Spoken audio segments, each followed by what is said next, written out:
जिस वक्त पूरा यूरोप वॉर की आग में जल रहा था, उन्हीं दिनों कई सारे डिक्टेटर्स का भी जन्म वहां हो रहा था। ऐसा ही एक डिक्टेटर इटली में अपना वर्चस्व स्थापित कर रहा था। नाम था उसका मुसोलिनी। जी हाँ, वही मुसोलिनी जिसने इटली के राजा तक को वश में रखा था, जिसके लिए असैसिनेशंस और लोगों को बदतर मौत देना खेल जैसा था। ये वही था जिसने फेसिज्म को जन्म दिया। इसकी वजह से ही इटली भी वर्ल्ड वॉर 2 में हुई बर्बादी का हिस्सा बना। कौन था बेनिटो मुसोलिनी? क्या ये जन्म से ऐसा था या इसे भी हिटलर की ही तरह सर्कमस्टांसेस ने ऐसा बनाया? कैसे ये इटली का तानाशाह बना? 29 जुलाई 1883 को दोविया दी प्रदापियो नाम के एक छोटे टाउन में बेनिटो मुसोलिनी का जन्म हुआ। ये टाउन उस समय रोमाग्ना के फोर्ली प्रोविंस में आता था। फेसिस्ट एरा में इस जगह का नाम बदलकर ड्यूसिस टाउन और ड्यूसिस सिटी कर दिया गया था। बेनिटो की मां रोसा एक कैथोलिक स्कूल टीचर के तौर पर काम करती थी और इसके पिता एलेसांड्रो मुसोलिनी पेशे से एक ब्लैकस्मिथ थे। उन्हें पॉलिटिक्स में काफी डीप इंटरेस्ट था। बेनिटो के फादर एक सोशलिस्ट जर्नलिस्ट भी थे। वो पॉलिटिक्स में कुछ इस कदर डूबे हुए थे कि उन्होंने अपने बेटे यानी बेनिटो मुसोलिनी का नाम भी liberal Mexican president Benito Juarez, Italian socialist Andrea Costa और एमिलकेयर किप्रियानी के नाम को मिलाकर रखा था। मुसोलिनी को बोर्डिंग स्कूल भेज दिया गया, जहां शाय होने के बाद भी मुसोलिनी की अपनी टीचर्स और फेलो स्टूडेंट्स से काफी लड़ाइयाँ होती। मुसोलिनी बड़े होते हुए इतना बिगड़ गया था कि एक बार तो इसने अपने क्लासमेट को लड़ाई में पेन नाइफ से मार दिया था। इस इंसिडेंट के बाद मुसोलिनी को स्कूल से निकाल दिया गया था। मुसोलिनी ने एक नए स्कूल में एडमिशन लिया, जहां उसने अच्छे ग्रेड्स हासिल किए और स्कूल पास किया। मुसोलिनी ने 1901 में एक एलिमेंट्री स्कूल टीचर के तौर पर काम किया, लेकिन 1902 में मुसोलिनी स्विट्जरलैंड चला गया, जिसका एक रीजन था। मुसोलिनी अपने यहाँ की कंपल्सरी मिलिट्री सर्विसेज से बचना चाहता था, बट स्विट्जरलैंड आने के कई समय तक मुसोलिनी एक परमानेंट जॉब की तलाश में था। इसी समय स्विट्जरलैंड में इटालियन सोशलिस्ट मूवमेंट्स काफी जोरों शोरों से चल रहे थे, जिसके कारण मुसोलिनी ने भी इनमें पार्टिसिपेट किया। मुसोलिनी ने इसके साथ ही अपनी जर्नलिज्म की डिग्री भी पूरी की और एक सोशलिस्ट जर्नलिस्ट बन गया, जिसके बाद वो स्विट्जरलैंड के ही एक लोकल न्यूज़पेपर लेवेनीरे डेल लैबोरेटोरे में एक एडिटर के तौर पर काम करने लगा। मुसोलिनी की एक बात काफी खास थी, ये जब बोलता था तो लोग सुनते बहुत ध्यान से थे। इसकी बोलने की पावर गजब की थी। मुसोलिनी अपने समय का वन ऑफ द बेस्ट ओरिएटर्स माना जाने लगा था। मुसोलिनी स्विट्जरलैंड के न्यूज़पेपर में लिखने के अलावा लोगों को इकट्ठा करके स्पीचेस भी देता, मीटिंग ऑर्गेनाइज करता। इसी दौरान मुसोलिनी इटालियन वर्कर्स यूनियन का सेक्रेटरी बना दिया गया। अपनी बढ़ती हुई पॉपुलैरिटी के कारण ही मुसोलिनी को एक बार व्लादिमीर लेनिन से मुलाकात करने का मौका मिला था। लोगों में मुसोलिनी काफी बड़ा फिगर बनता चला गया था। उसी समय 1903 में मुसोलिनी को वायलेंट जनरल स्ट्राइक के कारण पुलिस ने अरेस्ट कर लिया और बाहर आने के बाद उसे दोबारा इटली भेज दिया गया। इटली लौटने के बाद मुसोलिनी ने 1904 से 1906 तक इटालियन आर्मी को सर्व किया। मुसोलिनी इटली का एक prominent socialist, one of the best journalist, authoritarian communist बनता गया। मुसोलिनी को इसकी रेवोल्यूशनरी एक्टिविटीज के कारण कई बार अरेस्ट भी किया गया। इसने अपना खुद का न्यूज़पेपर ला लोटा दी क्लासे यानी द क्लास स्ट्रगल के नाम से एक न्यूज़पेपर भी लॉन्च किया, जो काफी सक्सेसफुल रहा, जिसके कारण 1912 में इसे ऑफिशियल सोशलिस्ट न्यूज़पेपर अवेंटी का एडिटर बना दिया गया। एक anti nationalist and anti imperialist editor होने के कारण इसने 1914 में शुरू हुई वर्ल्ड वॉर 1 के अगेंस्ट में भी लिखा। मुसोलिनी वर्ल्ड वॉर 1 में इटली के इंटरवेंशन को लेकर काफी अपसेट था, लेकिन मुसोलिनी ने एक वक्त के बाद अपना मन बदल लिया और जहां वो पहले वॉर के अगेंस्ट था, वहीं अब वो वॉर के फेवर में स्पीचेस देने लगा और लिखने लगा। फिर 1914 में इसे सोशलिस्ट पार्टी से भी निकाल दिया गया। इसके बाद मुसोलिनी ने पोपोलो डी इटालिया नाम के एक न्यूज़पेपर को ज्वाइन किया। यहाँ इसने पहली बार फेसिज्म के बारे में लिखना शुरू किया। इसके अकॉर्डिंग इसने सबसे ऊपर इटली को रखा। इसने लिखा कि आज से हम सभी केवल और केवल इटालियन है, इसके सिवा और कुछ नहीं। इवन अगर हमारे दिल से भी कोई चीख या पुकार निकलेगी तो उसमें भी केवल वीवा ला इटालिया, लॉन्ग लिव इटली की ही आवाज सुनाई देगी। यहाँ मुसोलिनी इटली की मिलिट्री को ज्वाइन कर लेता है, लेकिन सर्विंग के दौरान मुसोलिनी इंजर्ड हो जाता है। मुसोलिनी जब वॉर इंजरीज से रिकवर होता है तो देखता है कि इसके देश की हालत काफी खस्ता है। वॉर इटली को इकोनॉमिक रूप से काफी कमजोर कर देती है। ऊपर से फर्स्ट वर्ल्ड वॉर के बाद एलाइड पावर्स ने भी इटली को इग्नोर कर दिया था, जिससे वहां के लोगों को इकोनॉमिक क्राइसिस के दौर से होकर गुजरना पड़ा। और जब इटली सिविल वॉर के पीक पर था, तब मुसोलिनी ने फेसिस्ट पार्टी की नींव रखी।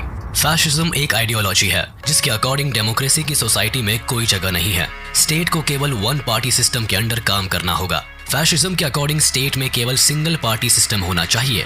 धीरे धीरे मुसोलिनी ने इटली को कंट्रोल करना शुरू कर दिया, जिसके लिए सबसे पहले मुसोलिनी ने हिटलर की तरकीब आजमाई।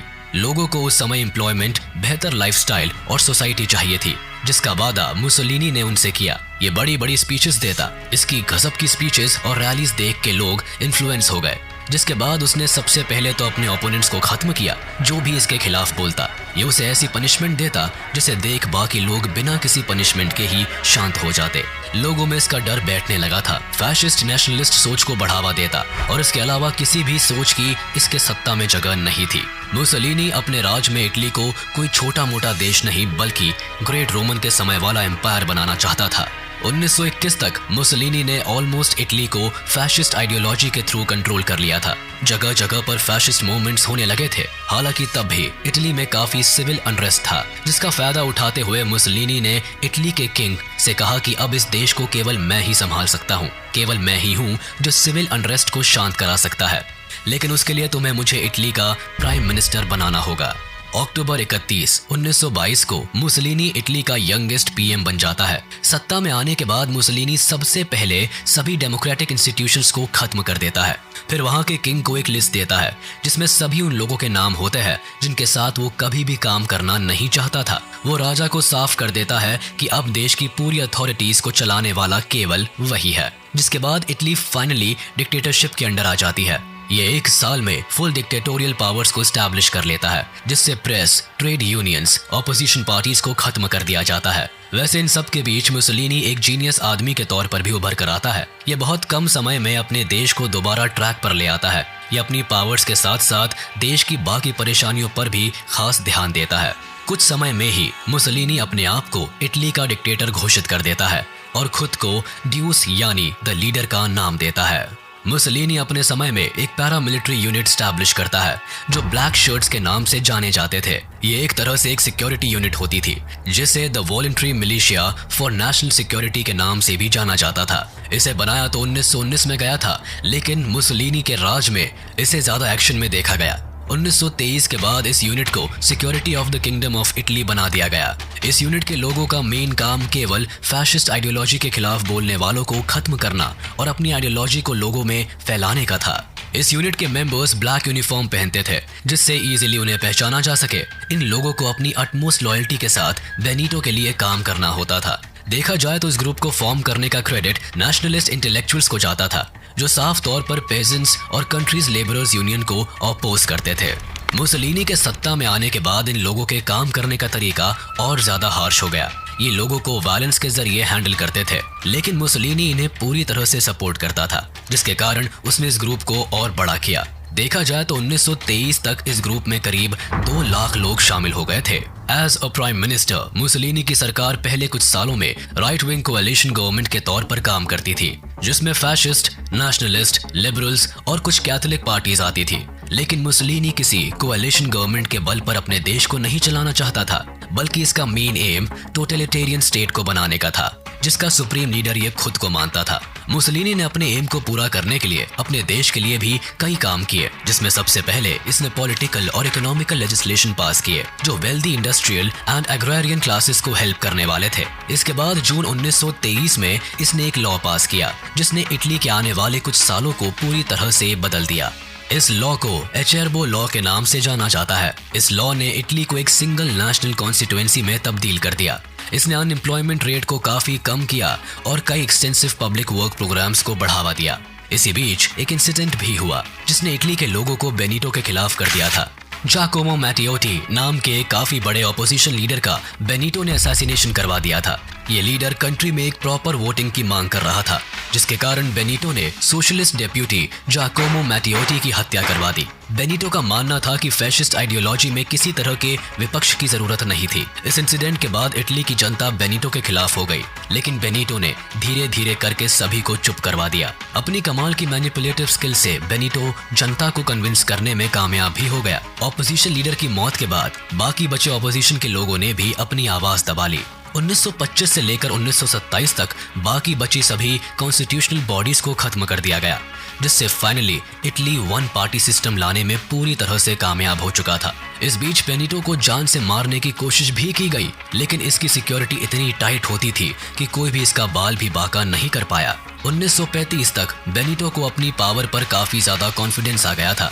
यूरोप के बाकी देशों को देखकर बेनिटो ने भी इन्वेजन के कॉन्सेप्ट को फॉलो किया। 1935 में इथियोपिया को इन्वेड कर दिया। इथियोपिया पर अटैक करने का मेन रीजन इटली का पावर शो ऑफ था। वो कुल मिलाकर इटली की पावर दुनिया भर में दिखा देना चाहता था। इटली की आर्मी इथियोपिया में आंख बंद करके लोगों को मौत के घाट उतार देती है। कहीं कहीं तो इटालियन आर्मी ने पूरे गांव को ही जला दिया था। इथियोपिया इन्वेजन 1935 से लेकर लगभग 1941 तक चला। मुसोलिनी ने इथियोपिया को न्यू इटालियन एम्पायर बनाना शुरू कर दिया, जिसमें इथियोपिया के सभी 18 साल से बड़े मेल पॉपुलेशन को एग्जीक्यूट किया गया। इसके बाद सभी ईस्टर्न ऑर्थोडॉक्स चर्च और चर्च के प्रीस्ट एंड बिशप्स को खत्म करवाया गया।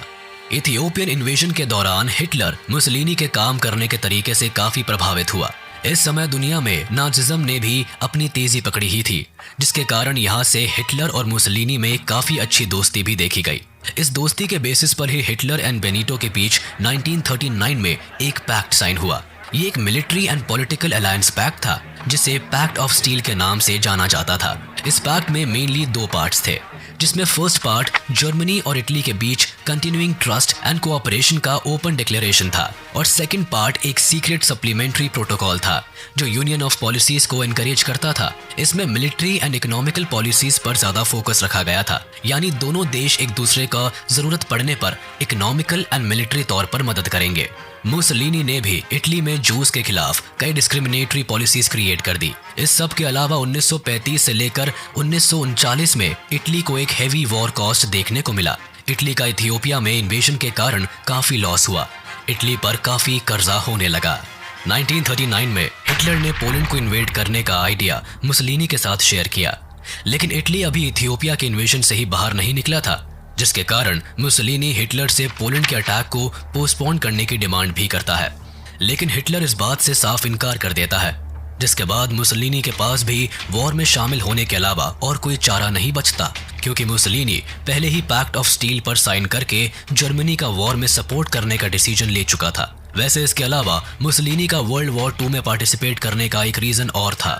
मुसोलिनी को लगता था कि अगर इस वॉर में जर्मनी और इटली ने मिलकर फ्रांस और ब्रिटेन को हरा दिया तो यूरोप पर केवल जर्मनी और इटली का ही राज होगा। इसके बाद 1 सितंबर 1939 को पोलैंड पर इन्वेजन के साथ ही वर्ल्ड वॉर 2 शुरू हो गया, जिसमें सबसे पहले यूके और फ्रांस जर्मनी पर वॉर डिक्लेयर करते हैं।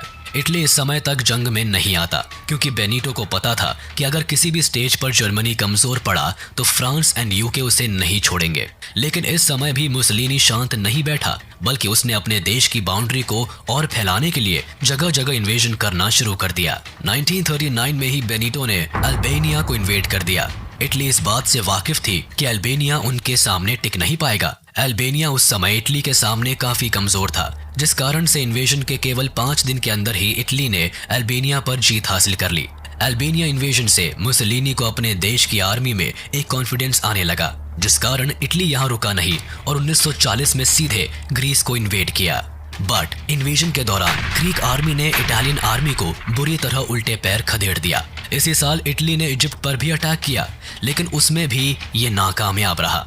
हिटलर को जब इस बात का पता चला तो उसने अपनी आर्मी को इटली की मदद करने के लिए भेजा, जिसके बाद इटालियन एंड जर्मन आर्मी ने मिलकर ग्रीस एंड इजिप्ट को हरा दिया।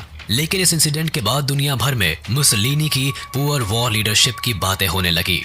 10 जून 1940 को इटली ने ब्रिटेन एंड फ्रांस पर वॉर डिक्लेयर कर दिया। ब्रिटेन एंड फ्रांस इटली को लगातार मात दे रहे थे। इटली को जवाब के तौर पर ब्रिटेन ने इटली के खिलाफ ऑपरेशन कंपास चलाया। ये सेकेंड वर्ल्ड वॉर के दौरान ब्रिटिश मिलिट्री का फर्स्ट लार्ज स्केल ऑपरेशन था।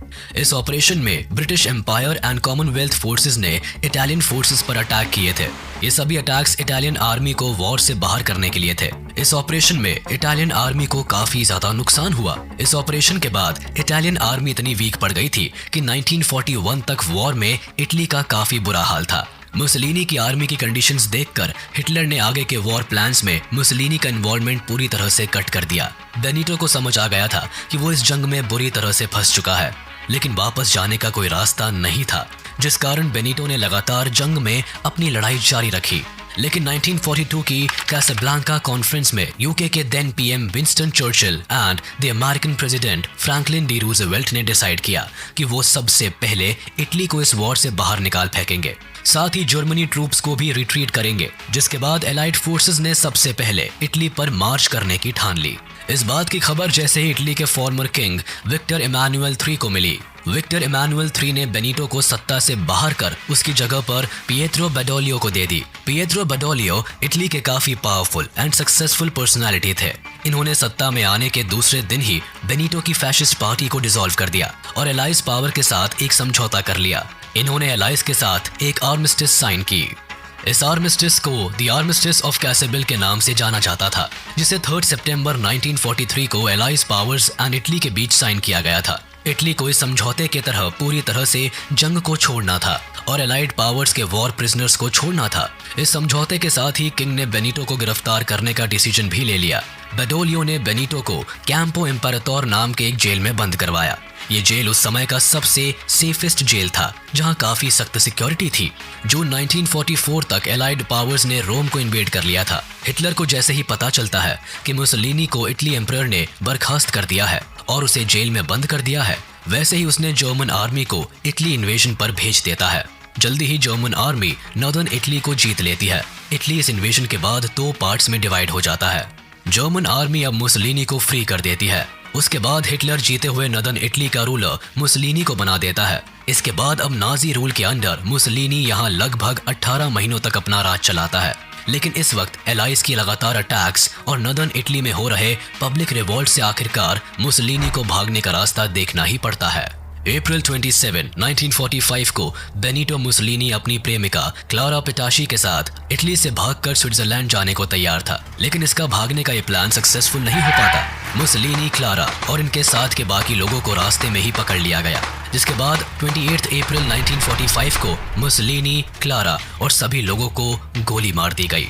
लेकिन यहाँ मुसोलिनी की मौत का अंत नहीं हुआ, बल्कि यहाँ से शुरू होता है इतिहास की सबसे खौफनाक मौत का नजारा इसलिए क्योंकि अगले दिन 29 अप्रैल 1945 को इन सभी लोगों की लाश को साउथ टू मिलान ओल्ड पियाज़ाले लोरेतो की सड़कों पर एक वैन से ले जाकर फेंक दिया गया, जिन्हें देखने के लिए हजारों की संख्या में लोग इकट्ठे हुए। ये लोग इटली के तानाशाह की मौत पर कोई शोक मनाने नहीं बल्कि अपना बदला लेने के लिए आए थे।